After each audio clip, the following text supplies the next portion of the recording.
l'Immaculée Conception nous concerne tous. C'est avec une plénitude exceptionnelle que celle qui devrait être la mère du Sauveur a été sauvée, comblée de grâce, avant même d'avoir été marquée par le péché. Mais la sainteté de Marie, c'est bien comme pour nous un don gratuit d'amour de Dieu. Peut-il y avoir don plus gratuit que celui de l'Immaculée Conception? Pour Marie que pour nous, c'est une grâce d'union au Christ, de conformité au Christ, de vie d'amour filial pour le Père en Jésus-Christ. Pour Marie, comme pour nous, c'est vie suscitée et conduite par l'Esprit Saint qui met en nos cœurs l'amour de Dieu et nous fait dire Abba Père. Pour Marie et pour nous, il a fallu répondre librement oui à cette grâce et coopérer activement dans la fidélité. La sainteté de Marie, c'est l'image très pure de la grâce dont Dieu veut nous combler en Jésus-Christ, le modèle idéal de la sainteté que Dieu veut pour nous.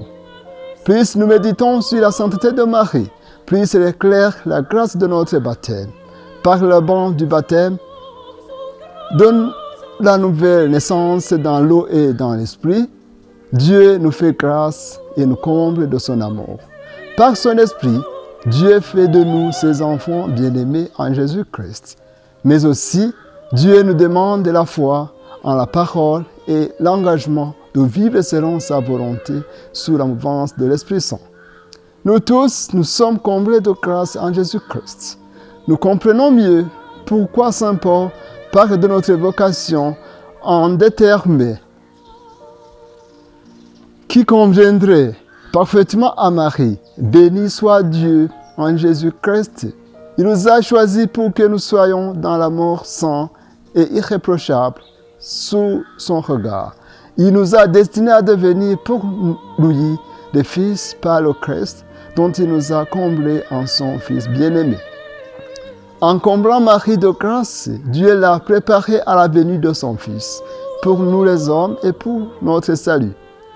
Le 8 décembre, on célèbre ainsi conjointement la conception immaculée de Marie, qui s'inscrit dans la logique de l'Annonciation, la préparation fondamentale à la venue du Sauveur et l'heureuse aurore de l'Église sans ride ni tâche.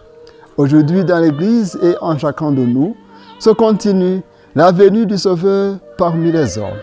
Vivre vraiment le temps de l'Avent, c'est contempler l'amour avec lequel Marie attendait la naissance du Fils de Dieu. C'est prendre Marie comme modèle de notre foi et aller avec elle dans la joie à la rencontre du Sauveur qui vient. Selon Vatican II, dans Lumen Gentium, la mère de Jésus, qui a donné au monde la vie même qui renouvelle tout, a été enrichie par Dieu de dons à la mesure d'une si grande tâche. Les pères ont appelé Marie, Mère de Dieu, toute sainte, indemne de toute tâche de péché, façonnée pour ainsi dire par l'Esprit Saint et formée comme une nouvelle créature, comblée dès le premier instant de sa conception d'une sainteté tout à fait unique. La Vierge de Nazareth est saluée sur l'ordre de Dieu comme pleine de grâce. Ô Marie conçue sans péché, priez pour nous qui avons recours en vous. Bonne fête de l'Immaculée Conception.